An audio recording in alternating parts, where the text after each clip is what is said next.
Morning, guys. I hope you had a good night last night. I hope you were getting into the swing of your e-learning.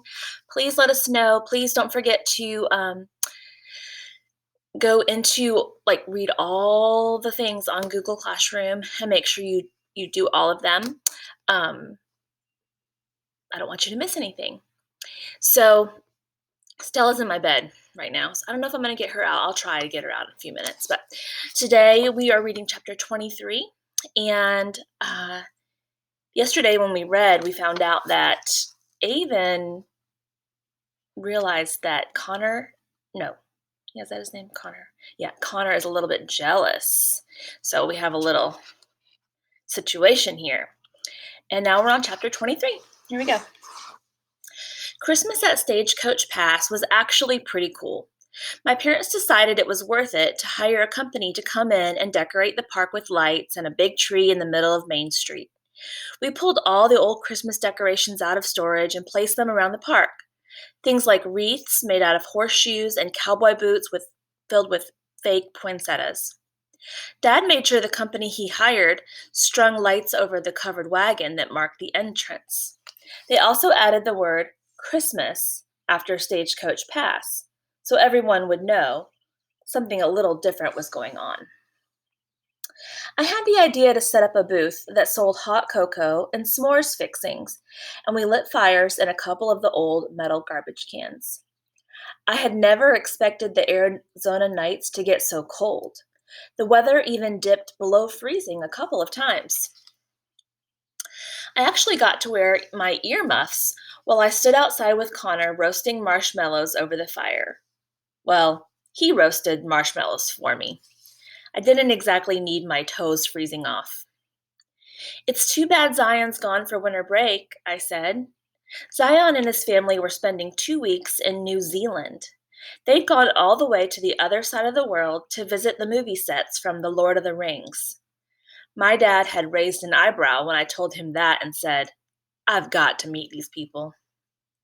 Zion told me it's actually summer down there right now, I said. How weird is that? Connor didn't answer as he looked around and barked nervously. The roasting sticks he held over the fire shook a little. "This place is busier than ever," he said, and barked. The people roasting marshmallows across from us stared at him. "Don't let it scare you off," I said. Connor looked offended. "I won't. I mean, as long as it doesn't get too busy." I raised an eyebrow at him. What qualifies as too busy? Connor shrugged. "Busier than this." "Well, I hope that's not true because I would miss you." "I'm sure it will be dead again once Christmas is over," Connor said, which was obviously reassuring to him, but not to me. I didn't want the park to get dead again. Connor pulled a marshmallow off the stick and shoved it into my mouth. "Then things can go back to normal." "Da what go normal?" I said, my mouth stuffed full of marshmallow. "Huh?" I swallowed.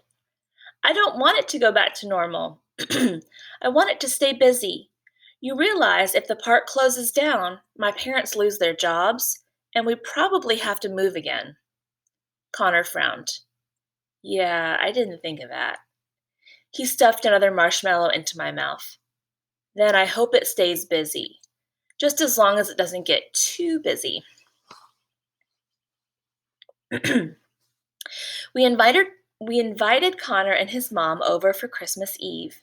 We held a dinner in the steakhouse and invited all the employees who didn't have any family to spend it with. Mom and Dad ordered 3 big turkeys. "What can I do to help?" I asked Josephine, who was ordering everyone around in the kitchen. They were busy making cornbread stuffing, mashed potatoes, corn, and of course, cowboy beans, cornbread, and coleslaw, which I most definitely would not be eating. Coleslaw was ruined for me for life and would forever be known as pit slaw. Do you guys remember what happened with the coleslaw? So gross. Josephine handed me a masher. "Why don't you mash up them potatoes?" She stuck the giant pot of potatoes on the floor for me, and I worked on handling the masher with my feet. Several of the employees stopped to watch, but Josephine told them all to skedaddle. Those will be the best mashed potatoes you ever put in your mouth, she snapped at anyone who raised an eyebrow at me mashing the potatoes. At one point, Henry walked in. He put his hands on his hips. Avon Kavanaugh! Is that her last name? Avon Kavanaugh, he scolded. What are you doing with your feet in the food? I didn't think Josephine could have looked more shocked than if a tarantula the size of a horse had trampled through the room. You crazy old cook! Excuse me. You crazy old cook, she said to Henry. Don't you know her name by now?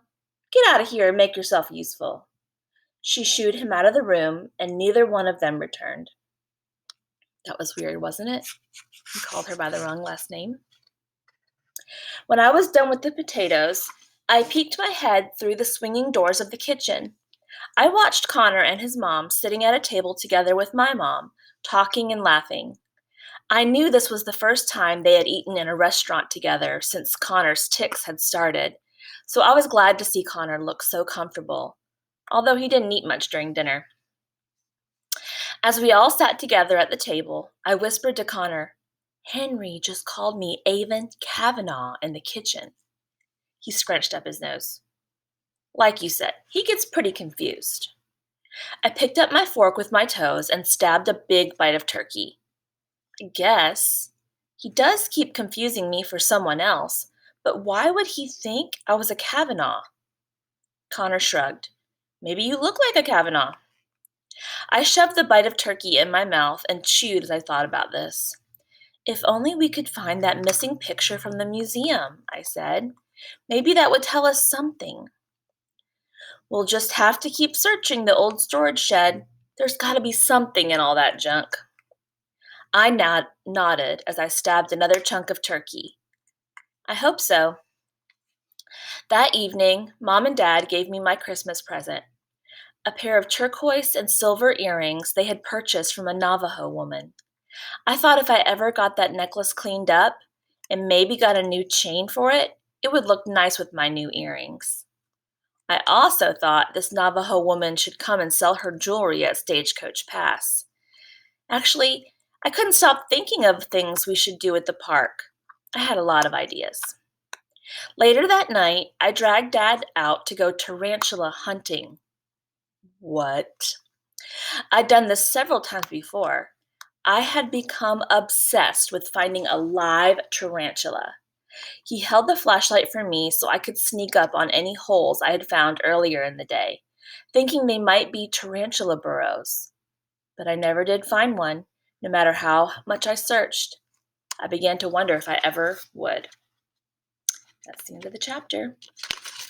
Some interesting things happened this chapter. Stella! Stella! I don't think she's getting up. I have to come back tomorrow to see Stella. Bye, guys. Let me know what you think.